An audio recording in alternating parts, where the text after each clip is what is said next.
Welcome to a segment where I know Smitty's going to enjoy because he loves making fun of the White Sox. And I kind of enjoy it too because it's not like I could sit here and pretend like we're the Yankees and we have some awesome storied history It's funny because you did do that for 10 years on our blog before we started this podcast. Well, because and I held you accountable face to was that face. 05 to 15? I had a 10-year window there. It's over. It's over. The 10-year window's over. It was quite a window for you. By the way, we won the World Series in 2005. Have you ever mentioned that? Yeah, I believe I remember that. Although most media outlets Ozzie Guillen was manager. I don't know if people remember that. Anyway, so I thought of this when I was looking over interesting things that occurred on this day in White Sox history, because there's always something that is a bit of a scar, a bit of a black sock, as one might say. Oh, wow. On the White Sox. And, so you're calling this day in Sox Misery. Yes, and back in 1988, this is a historic day where, after years of complaining that the original Comiskey Park was no longer suitable for play by Jerry Reinsdorf and then co-owner and frontman Eddie Einhorn, that the state passed by midnight a bill that would fund the construction of a new stadium for the White Sox, thus keeping them in Chicago and not having them leave for Florida.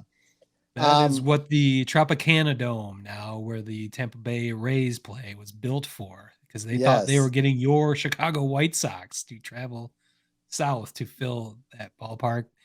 That was merely a pawn in Jerry Reinsdorf and Eddie Einhorn's game, holding Illinois taxpayers liable for the construction of the stadium costs, which I was paying taxes for the better part of 20 years as I was a homeowner.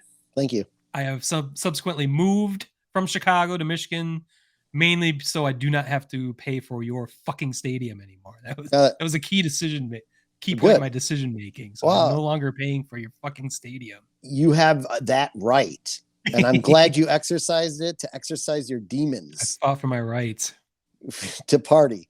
Yes. Anyway, so I need a goddamn beer. Probably the funniest thing on this whole thing is what Smitty just brought up, because somehow Florida baseball fans, and you know, I hate to call out an entire state, but we're not talking about the brightest individuals, were shocked when they realized they were just pawns in this game to stay in Chicago. So I just want to be clear. You were shocked that you were used as leverage to keep a team in like the third largest market in the country.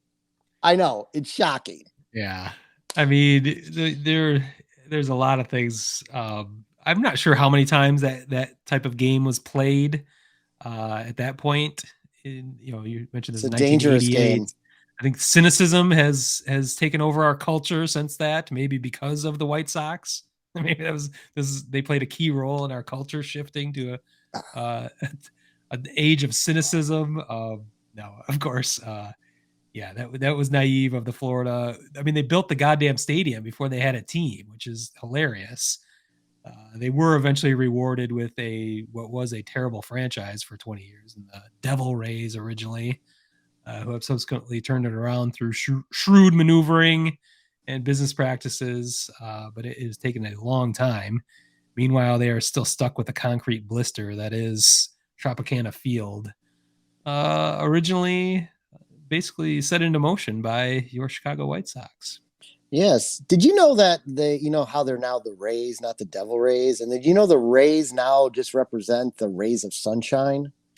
I'm well aware of that because one of my former clients was the Rays AA affiliate, the Montgomery Biscuits. And I was present when that transition happened. So I was given all of their new branding materials and the full explanation. Actually, you can see it in their logo. There are rays of sunshine throughout. Yeah. Wow. So as opposed to the actual fish. Yes. They're no longer a fish. No. All right. Well, that is another aesthetic almost to end the show. So thank you.